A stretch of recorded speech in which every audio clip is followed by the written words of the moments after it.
그들은 왜 하늘을 새겼는가? 우리가 살고 있는 이 땅은 지금 이 순간에도 전 세계의 눈앞에 놓여 있다. 북위 37도, 동경 127도. 지도에서 보면 조그만 반도일 뿐인 이곳. 그러나 수천 년간 수많은 문명이 이 땅을 지나쳤고 수많은 이들이 이 땅을 지켜야만 했다. 어떤 이는 말한다. 강대국 사이에 끼어 있다. 지리적 요충지일 뿐이다. 작은 나라일 뿐이다. 하지만 그 누구도 말하지 못했다. 왜 이 작은 나라가 1000년을 버텼는지, 왜 이 작은 나라에서 하늘을 돌에 새겼는지, 왜 지금 미국 항공우주국 나사까지도 600년 전 이 땅에서 만들어진 석판을 연구하고 있는지를. 조선 태조 4년, 고려가 무너지고 조선이라는 새 나라가 태어난 혼돈의 시절. 그들은 전쟁을 먼저 준비하지 않았다. 궁궐을 세우기보다 먼저 밤하늘을 올려다보았다. 그리고 하나의 명을 내렸다. 조선의 하늘을 그려라. 이 땅의 사람들 모두가 자신이 어떤 별 아래 서 있는지를 알 수 있도록 하라. 그 순간 하늘은 왕의 것이 아니게 되었다. 신의 것도 권력자의 것도 아니었다. 그 별은 이 나라의 백성들 위에 떠 있는 공동의 약속이 되었다. 600년이 흐른 지금 세계는 다시 그 지도를 바라본다. 돌 위에 새겨진 1467개의 별. 그들은 단순한 점이 아니다. 그 하나하나는 한 아이가 길을 잃지 않게 하려는 어머니의 기도였고, 장마와 가뭄을 대비하려던 농부의 시선이었고, 밤마다 붓을 들고 있던 이름 없는 화공의 침묵이었다. 그리고 지금 NASA의 관측소, 하버드대 천문대, 영국 왕립과학원, 그리고 유럽 우주기구 ESA까지도 이 돌판의 의미를 다시 분석하고 있다. 왜 그 작은 나라의 작은 화공들이 1000년 전 만국의 천문도를 다시 그려내어 하늘을 기억하려 했는가? 이 이야기는 국경과 시간 그리고 권위를 넘어 한 민족이 어떻게 하늘을 이해하고 하늘과 공존하고 결국 하늘을 가르쳤는지에 대한 기록이다. 여기서 당신은 돌 위에 별을 새기던 사내의 손끝을 보게 될 것이다. 그 손끝에서 떨리는 한 줄의 붓이 어떻게 한 민족의 자존이 되었는지, 왜 그 작은 점 하나가 지금 우리의 자식들 머리 위에서 여전히 빛나고 있는지 당신은 곧 알게 될 것이다. 당신이 지금 보고 있는 것은 단지 천문도가 아니다. 이건 기억이다. 이건 약속이다. 이건 우리가 누구였는지를 보여주는 하늘의 초상이다. 그리고 지금 이 이야기를 시작한 당신은 결국 마지막 장에서 이 말을 떠올리게 될 것이다. 그 별은 지금도 떠 있다. 천문감사에 들다. 조선 태조 4년 음력 정월. 한성의 아침 공기는 늘 그렇듯 묵직하게 내려앉아 있었다. 하늘은 아직 붉은 기운을 걷어내지 못한 채 흐릿했고, 성안을 뒤덮은 하얀 서리는 길모퉁이마다 고요하게 얼어붙은 꽃잎처럼 앉아 있었다. 그 길을 따라 허름한 종이에 붓을 품고 걷는 소년이 있었으니 그의 이름은 도겸이었다. 그는 본래 유생 집안의 아들이었다. 조부는 고려 말 과거에 급제해 개경의 승문원에 머물렀고, 부친 또한 글과 도다에 발랐으나 조선이 개국되면서 모든 게 무너졌다. 가문은 몰락했고 유생의 자제였던 도겸은 더는 글로 세상을 바꿀 수 없다는 것을 일찍 깨달았다. 그래서 그는 붓을 들었다. 글이 아닌 그림으로. 하늘을 읽기 위해서가 아니라 세상을 기억하기 위해. 도겸의 화공 솜씨는 특별했다. 잉크 한 방울, 붓끝에 떨린 한 알까지 생명이 깃든 듯했다. 매번 사대문 안벽 화수리에 투입되었고 점차 궁중 소화사 화를 그리는 내각 화방에도 불려다녔다. 그의 손은 섬세했고 마음은 조용했다. 마치 세상과는 조금 다른 리듬으로 살아가는 존재처럼 보였다. 그러던 어느 날 새벽, 검은 의복을 입은 관노관 노 둘이 그의 집 앞에 섰다. 도겸 되시옵니까? 예, 제가 도겸입니다만 상감마마의 명으로 오늘부터 천문감사로 드시오. 곧 말이 도착할 것이니 행장을 준비하십시오. 천문감사. 그 말 한마디에 도겸의 눈이 커졌다. 천문감사란 조선 조정에서 하늘을 읽는 이들이 머무는 곳. 오로지 별의 진실을 기록하는 자들만이 드나드는 성스러운 곳이었다. 나 같은 화공이 왜? 하지만 질문을 할 틈도 없었다. 관노들은 그의 손에 장갑을 끼우고 붓과 벼루를 싸서 등에 얹혔다. 그리고 그 길로 동북방향 성안 깊은 곳으로 향했다. 천문감사 티에혼젠스는 예상과 달리 높은 누각이나 기이한 도서가 가득한 비밀의 장소가 아니었다. 초라한 담장 안 낡은 목재로 이뤄진 마루방이 5채가 나란히 놓여 있었고 가운데엔 어울리지 않게 청동제 혼천의 혼티엔이가 거대한 몸을 드러내고 있었다. 그 기계는 밤에도 나처럼 별을 가리키고 있었다. 그리고 그 기계 앞 검은 도포를 입은 자가 앉아 있었다. 그는 도겸을 보자마자 일어나 말했다. 그대가 도겸인가? 화공이라 들었다. 하늘을 그려본 적은 있나? 도겸은 얼떨결에 고개를 끄덕였다. 예. 저 어릴 적 아버지께서 북두칠성을 가리키시며 별자리의 순서를 가르쳐 주신 적이 있습니다. 좋다. 오늘부터 너는 도겸낭이 아닌 도겸화사다. 내 이름은 박연. 조정에서 하늘을 맡은 자다. 그의 말투는 엄격했으나 눈빛엔 묘한 따스함이 있었다. 그는 손짓으로 도겸을 혼천의 앞으로 불렀다. 이것이 무엇인지 아느냐? 도겸은 천천히 그 거대한 구조물을 바라보았다. 황동고리들이 복잡하게 얽혀 있었고 동쪽을 가리키는 용두와 하늘을 도는 구슬들이 정교하게 배치되어 있었다. 그것은 단지 기계가 아니라 우주의 모델이었다. 별의 궤도를 기록한 것이라 들었습니다. 맞다. 우리가 보는 하늘은 늘 바뀌지. 그러나 그 안엔 질서가 있다. 그 질서를 지도로 그릴 것이다. 그것이 이곳의 사명이다. 박연은 고개를 돌려 도겸을 똑바로 바라보았다. 왕께선 이 땅의 하늘을 돌 위에 새기라 명하셨다. 5000년 후의 백성들이 이 땅의 별을 기억하도록. 그리고 너는 그 별을 새길 손이 될 것이다. 그날 밤 도겸은 천문감사의 작은 방 한 칸을 배정받았다. 그 방엔 별자리를 설명한 석형도, 태일신도 같은 고서가 있었고 백지 수백 장과 붓 수십 자루가 정돈되어 있었다. 그리고 창밖으로 고요히 펼쳐진 한성의 밤하늘이 보였다. 그는 처음으로 혼자 하늘을 올려다보았다. 별들은 조용히 그러나 확실히 자신만의 길을 걷고 있었다. 그 길은 누군가에게는 단순한 빛의 흔적이겠지만 지금 이 순간 도겸에게는 마치 조선이라는 나라의 숨결 같았다. 별을 그린다는 것은 단순히 점을 찍는 것이 아니었다. 그것은 하늘의 질서를 읽고 사람의 삶을 새기는 일이었다. 그리고 그는 지금 그 운명의 시작점에 서 있었다. 하늘 아래 왕이 묻다. 경복궁 근정전 새벽녘. 하늘은 아직 수묵화처럼 어두웠고 남쪽들엔 짙은 안개가 내려앉아 기와장을 적시고 있었다. 한성의 아침은 언제나 고요하지만 오늘의 궁궐은 이상하리만큼 숨을 죽인 듯했다. 병조의 호위무사가 삼엄히 문을 지키고 궁녀들조차 발끝을 조심스레 움직였다. 이유는 단 하나. 태조 이성계가 이른 새벽 직접 천문감사 소속 관원들과 아련을 갖는다고 했기 때문이다. 그리고 그 아련의 자리 한쪽 끝에 도겸이 있었다. 처음엔 단지 구경꾼일 줄 알았다. 그러나 그날의 중심은 예상과 달리 갑작스럽게 그에게로 기울어졌다. 그대가 도겸인가? 왕의 목소리는 낮았지만 단단했다.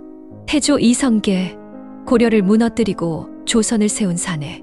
그 눈빛은 한겨울 바람보다 차가웠지만 그 안에는 말 못할 슬픔이 흐르고 있었다. 한 나라를 꺾고 세운 자만이 가질 수 있는 고독이었다. 도겸은 엎드렸다. 소인은 화공도겸이라 하옵니다. 그래, 화공. 들었소.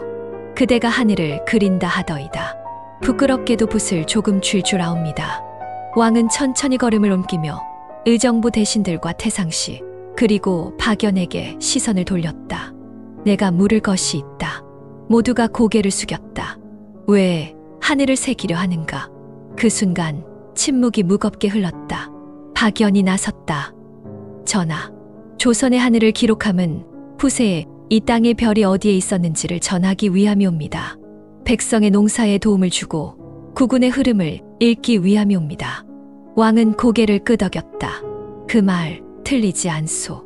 그러나 이성계는 곧 얼굴을 굳히며 말을 이었다. 허나 정말 그뿐이오. 진실로 이 지도를 후세를 위해 새기는 것이라면 왜 그리도 신료들 사이에서 반목이 끊이지 않소. 그 말에 좌의정이 고개를 들어 말하였다. 전하, 외람되오나 지금 석각을 새긴다는 것은 지나치 사치요.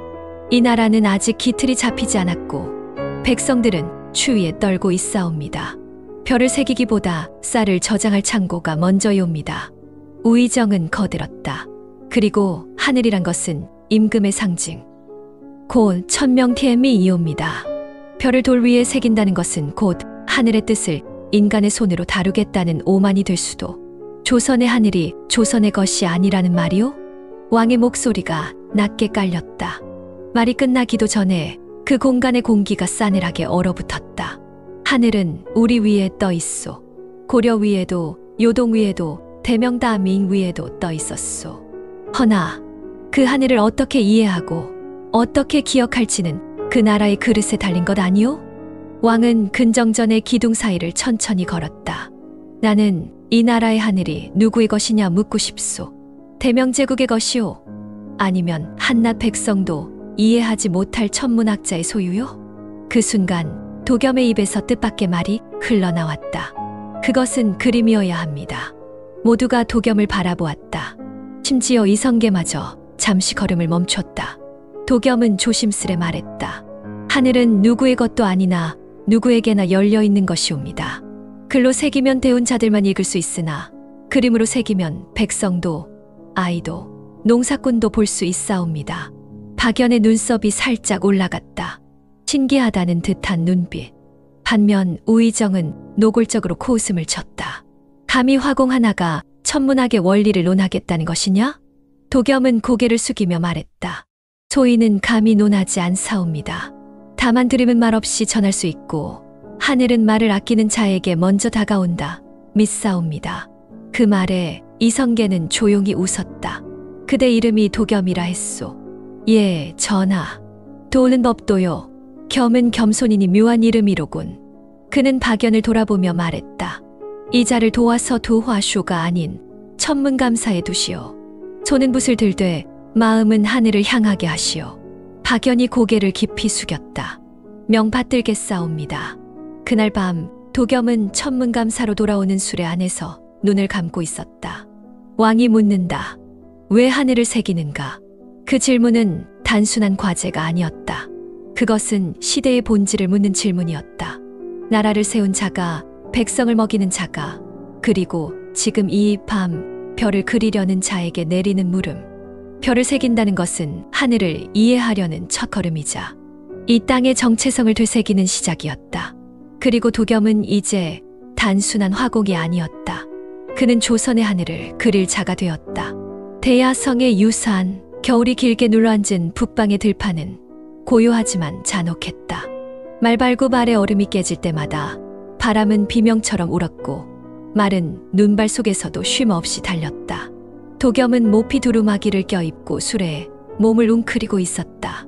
박연이 직접 내려준 밀서 한 장. 대야성 근방 낡은 사찰에 해명이라 불리는 노인을 찾을 것. 그 한 줄이 이 모든 여정을 이끌었다. 대야성. 한때 고구려의 변방이자 별을 관측하던 성상의 눈이 있던 땅. 이제는 조선의 북부 끝자락에 있는 이친 폐허였다. 그러나 박연은 단언했다. 우리가 찾는 하늘은 조선에서 시작된 것이 아니라 고구려에서 살아남은 것이다. 사흘을 더 달려 도착한 곳은 산기슭에 묻힌 오래된 절터였다. 고목 사이 무너진 탑의 그림자. 바람이 그 틈을 지나며 오래된 경전을 훑은 듯 울고 있었다. 그리고 그곳엔 정말로 사람이 있었다. 그는 검은 회색의 도포를 입고 있었고 허리춤에 붉은 끈으로 묶은 오래된 죽간 몇 개가 덜렁대고 있었다. 긴 수염, 깊은 주름, 그러나 검은 눈동자는 맑고 날카로웠다. 도겸이라 하였느냐? 예, 선생님을 뵙고자 조정했어. 나는 조정을 섬기지 않는다. 그 한마디에 도겸은 한 걸음 물러났다. 그러나 노인의 표정엔 적개심도 냉소도 없었다. 다만 피로와 체념이 깃들어 있을 뿐. 너는 그들처럼 하늘을 소유하려는 자냐? 아니면 그 별들이 우리를 어떻게 바라보았는지를 묻는 자냐? 도겸은 아무 말 없이 천천히 허리에 매단 붓을 풀어 그의 앞에 내밀었다. 저는 그저 이 붓으로 그려보고 싶습니다. 우리가 잊은 하늘이 사실은 우리의 것이었는지를. 노인은 한참을 바라보더니 고개를 끄덕였다. 들어오너라. 잊힌 별들이 기다린다. 그날 밤 사찰 뒷마당의 작은 온돌방. 해명은 먼지 쌓인 서책을 꺼냈다. 일성역 삼가성 도산지 아싱투, 그리고 모래빛 종이에 손수 그린 별자리 도해. 이건 북두칠성이 아니라 삼가성이라 쓰여 있습니다. 삼가성은 고구려에서 음력의 흐름을 읽던 기준이었지. 중원에서 전한 성도와는 약간 다르다. 하늘은 같으나 그 해석은 달랐어. 해명은 촛불을 한 자락 기울이며 물었다. 도겸아, 너는 왜 별을 새기려 하느냐? 누군가에게 보여주고 싶습니다. 백성들에게 이 하늘이 단지 왕과 조정만의 것이 아님을요. 별은 인간을 위해 존재하지 않는다. 그 말에 도겸은 당황한 듯했으나 곧 눈빛을 가다듬었다. 그러나 인간은 별을 통해 인간다워질 수 있습니다. 해명은 미소 지었다. 좋다. 그런 자에게는 이걸 맡겨도 되겠지. 그가 꺼낸 마지막 유물은 오래된 청동 나침반과 별침이 달린 운기판이었다. 가운데 북극성의 방향을 가리키는 바늘, 그리고 가장자리엔 고구려 시절 별자리를 상징하는 작은 구멍들이 빼곡히 새겨져 있었다. 이건 하늘을 돌에 새긴 최초의 기구다. 고구려의 선기옥형은 실존하지 않았다는 자들이 많지만 이건 그 축소판이지. 도겸은 떨리는 손으로 그 기구를 만졌다. 전하께서 이걸 보신다면 얼마나 기뻐하실까요? 해명은 잠시 침묵하더니 말했다. 이걸 가지고 궁으로 돌아가거라. 그러나 너도 조심하거라. 이제 너는 단순한 화공이 아니다. 별을 새기는 자는 때로 권력보다 위험한 지식을 품게 된다. 귀환길 도겸의 수레 위엔 낡은 죽간들과 유물, 그리고 고구려 별자리, 지도가 실려 있었다. 그는 눈을 감고 하늘을 떠올렸다. 그곳엔 이름 없는 별들도 있었고 오래전에 죽은 왕조가 남긴 별의 언어도 있었다. 그 모든 것을 이제 도겸이 그릴 것이다. 그의 손이, 그 붓이 조선의 하늘을 완성하게 될 것이다. 그리고 그는 알고 있었다. 그 별들은 결코 아무 말 없이 존재했던 것이 아니었다. 돌 위에 새긴 밤하늘, 한성의 겨울이 지나고 봄의 물빛이 담장을 적실 무렵, 경복궁 동쪽 후원 깊숙한 곳, 창덕궁의 옛담 너머에 새로이 마련된 작업장 한 채가 조용히 문을 열었다. 그곳엔 오직 세 사람만이 출입을 허락받았다. 천문감사 박연, 화공도겸, 그리고 석공강호. 그 작업장의 중심엔 가로 세자, 세로 네자 크기의 검은 화강암 석판이 놓여 있었다. 그 돌은 평범해 보였지만 박연은 말했다. 이 돌은 함경산 흑석으로 만들었다.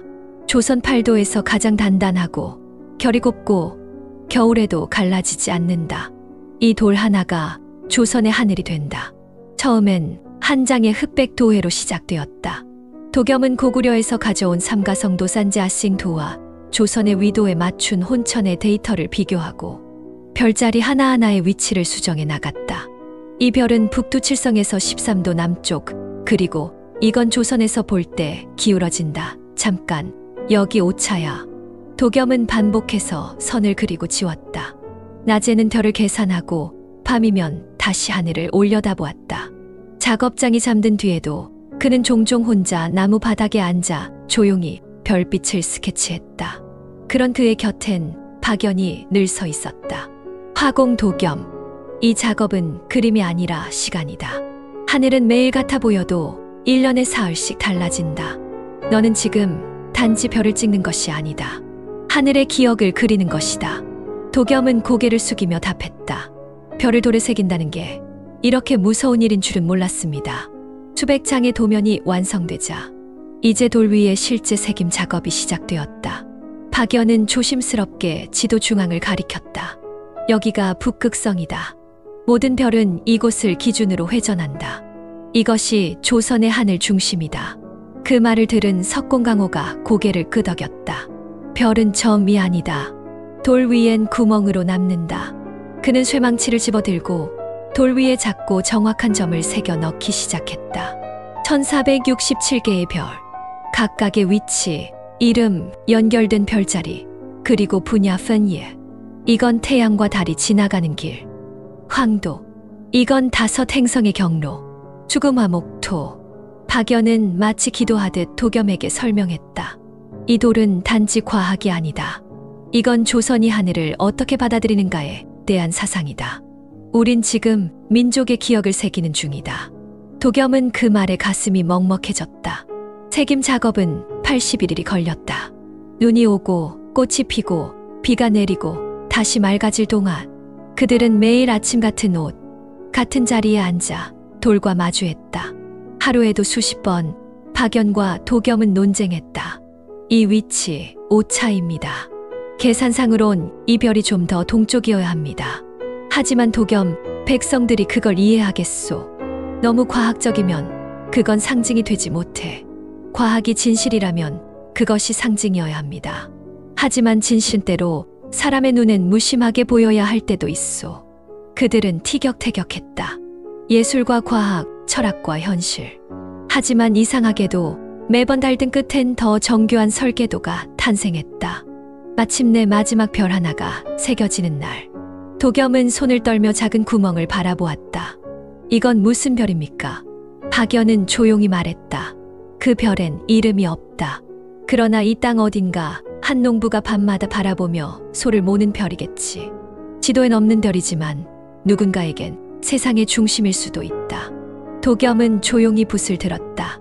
그 이름 없는 별 옆에 작은 글자를 적었다. 민성민신 백성의 별. 그 해 8월. 지도는 마침내 완성되었다.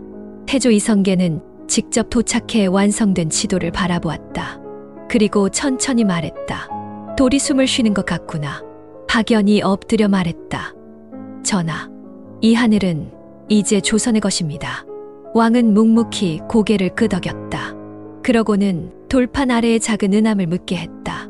그 안엔 도겸의 첫 번째 별 도안, 고구려 유물, 그리고 밀서 한 장이 담겨 있었다.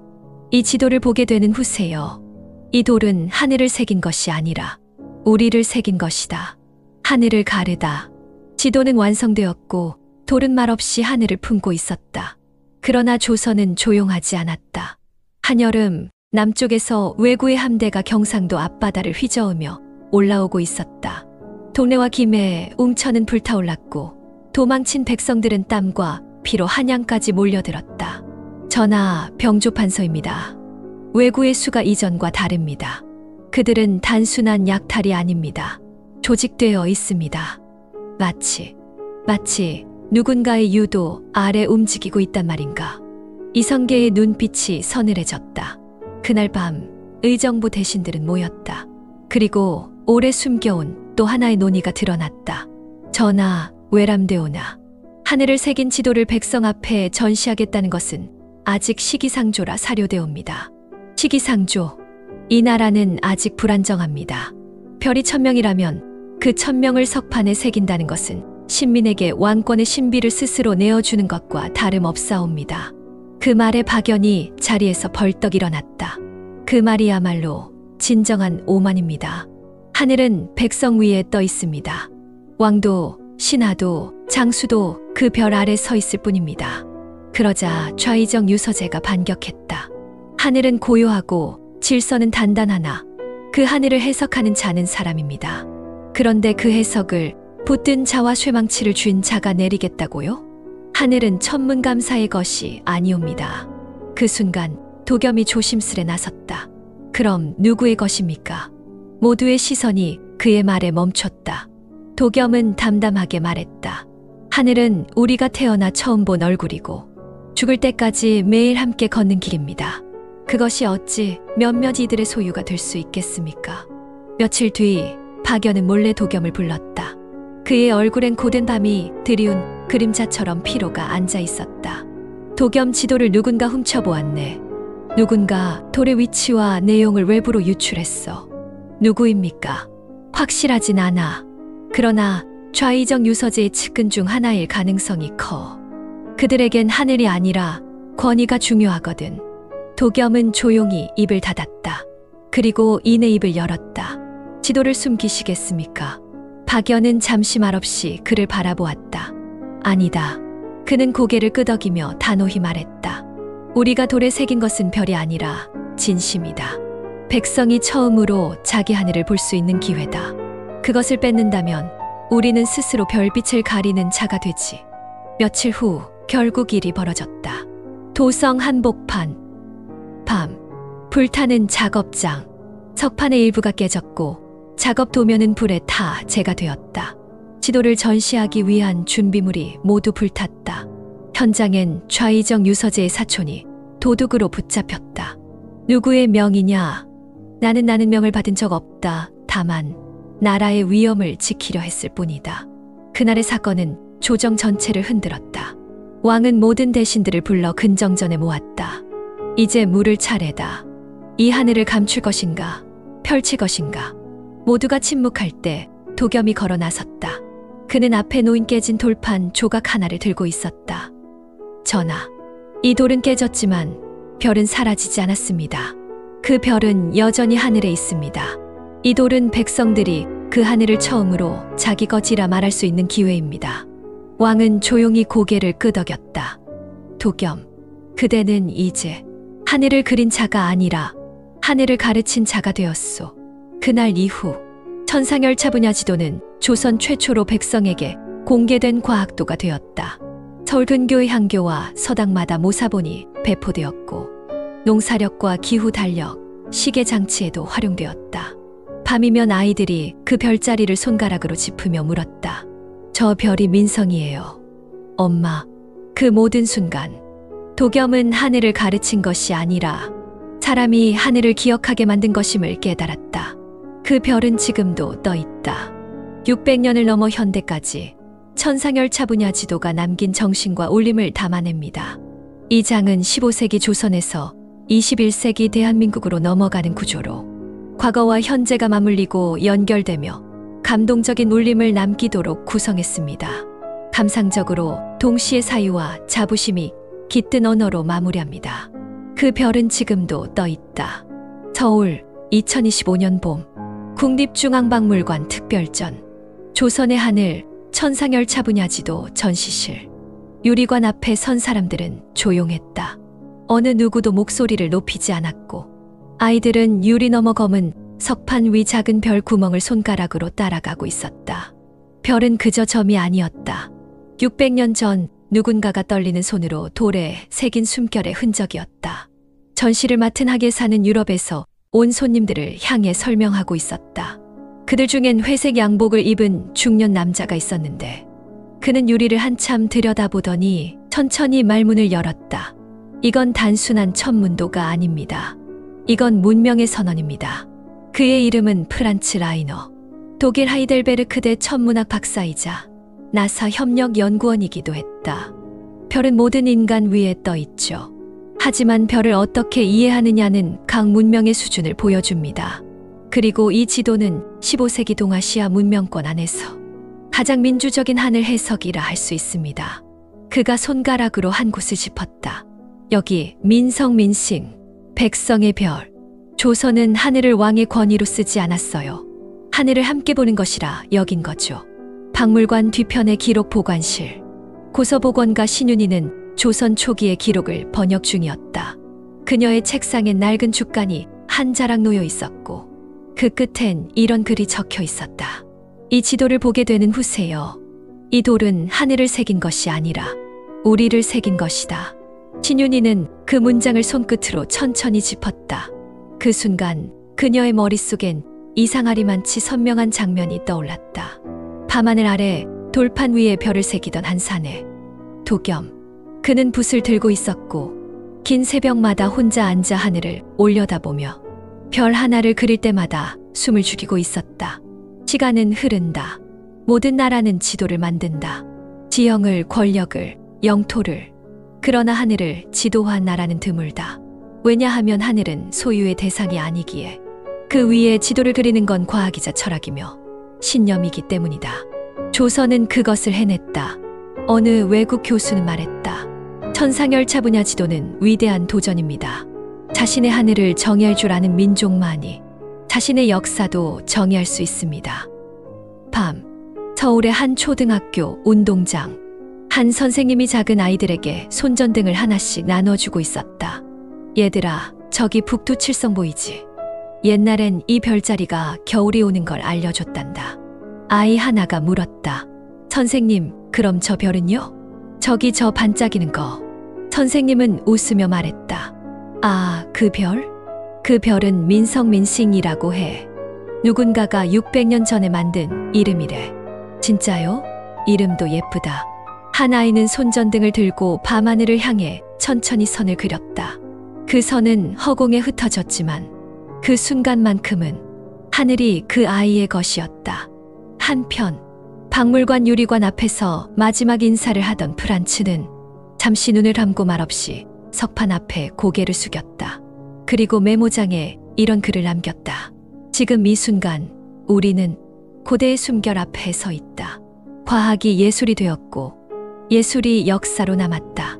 그리고 그 별은 지금도 떠 있다. 도겸의 이름은 역사책엔 남지 않았다. 왕의 이름은 남았고 박연의 논문은 후대의 학자들이 인용했지만 도겸은 오직 붓끝으로 이 나라의 하늘을 그려냈다. 그러나 누군가는 지금도 그 별 하나를 손가락으로 짚으며 말한다. 이 별은 민성, 백성의 별, 이름 없는 화공이 남긴 한 줄의 붓자국. 그것은 곧 조선이라는 나라의 정체성이었고 그 정신은 지금도 하늘에 떠 있다. 별을 새긴 민족. 지금 미국의 항공우주국 나사는 한국의 한 점에서 출발한 옛 별 지도를 연구하고 있다. 천상열차 분야 지도, 1000년 전 고구려의 기억, 그리고 500여 년 전 조선의 손끝으로 새겨진 이 돌파는 단순한 별자리가 아니다. 그것은 인간이 하늘을 어떻게 이해하고 어떤 방식으로 기억할 것인가에 대한 문명의 질문이었다. 하버드 천문대의 교수 앨런 멀크리는 말했다. 이 지도는 단순한 도상 도시락이 아니다. 인간의 정신이 우주를 어떻게 받아들였는가를 보여주는 세계에서 가장 오래된 하늘에 대한 선언 중 하나다. 천문도는 많다. 중국에도 페르시아에도 유럽에도 수많은 별의 지도들이 존재해왔다. 그러나 하늘을 단지 왕권의 상징이나 예언의 도구로 사용하지 않고 백성의 삶과 연결하고 시간과 철학의 언어로 해석한 지도는 오직 조선, 이 작은 한반도 위에 민족이 남겼다. 그 돌 위에는 총 1467개의 별이 새겨져 있다. 그중 몇몇은 이름조차 없고 몇몇은 고구려에서 전해진 삼가성과 중국의 28수 체계를 절묘하게 융합해 조선의 위도에 맞게 재배치되어 있다. 조선은 하늘을 해석하면서도 중원의 질서에만 머물지 않았다. 스스로의 위도와 계절에 맞는 하늘을 만들었고 자기 민족의 삶을 그 안에 새겼다. 이것이 바로 하늘을 기억한 민족, 우주의 길 위에 자신을 세운 사람들의 증거다. 그리고 놀랍게도 이 천문지도가 완성된 시기는 세계사적으로도 혼란의 시기였다. 15세기 말 유럽은 아직 코페르니쿠스를 기다리고 있었고 중국은 명나라 말기의 권력 다툼 속에서 하늘을 점치는 것에만 집중하던 시대였다. 그런데 조선은 하늘을 점치는 것이 아니라 기억하려 했다. 왕조를 위해서가 아니라 백성을 위해서, 신탁센 토이 아니라 공유의 별자리로서 하늘을 돌 위에 새겼다.